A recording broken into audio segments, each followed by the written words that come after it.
ஜப்பானில் நாங்கள் தங்கியிருந்த ஹோட்டலோட மார்னிங் பிரேக்ஃபாஸ்ட்டுக்கு என்னென்ன வச்சுருக்காங்க அப்படின்னு பார்க்கலாம். நிறைய பிக்கிள் வெரைட்டிஸ் வச்சுருந்தாங்க. இது பார்த்திங்கன்னா ஃபிஷ்ஷு. இது ரேடிஷ்லேயே முள்ளங்கிலே நிறைய பேஸ்ட்லாம் செஞ்சு வச்சுருந்தாங்க. அப்புறம் ஜாப்பனீஸ் ஸ்டைல் பேன் கேக், அப்புறம் ஃபிஷ்ஷு, அப்புறம் ஆம்லேட், இதெல்லாம் நிறையவே வெரைட்டிஸில் வச்சுருந்தாங்க. இது பார்த்திங்கன்னா டிம்சம். நாங்கள் ஸ்டே பண்ண ஏரியாவில் மீசோ பேஸ்ட் ரொம்ப ஃபேமஸ். ஸோ அந்த மீசோ பேஸ்ட்டே நிறைய ஃப்ளேவரில் வச்சுருந்தாங்க. இது கஞ்சி, அப்புறம் கொஞ்சமாக இந்த ஃப்ரைடு ஐட்டம்ஸில் ஃப்ரைட் நக்கட்ஸ், அப்புறம் ஃபிஷ் நக்கட்ஸ் இது வச்சுருந்தாங்க. நெக்ஸ்ட்டு டெசர்ட்க்கு ஒரு 2 டைப்ஸ் ஆஃப் புட்டிங், அப்புறம் ஃப்ளேவர்டு யோகட், நிறைய கட் ஃப்ரூட்ஸ்லாம் இருந்தது.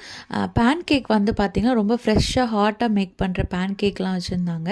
அப்புறம் ப்ரெட்டு, அப்புறம் நிறைய டோஸ்ட் ஐட்டம்ஸ் இருந்தது, ஹாட்டாக் இருந்தது, நூடுல்ஸ் இருந்தது. நிறைய மெனுவை பொறுத்த வரைக்கும் ரொம்ப நிறைய மெனு இருந்தது. கிட்ஸுக்கு தனியாகவே மெனுவும் வச்சுருந்தாங்க.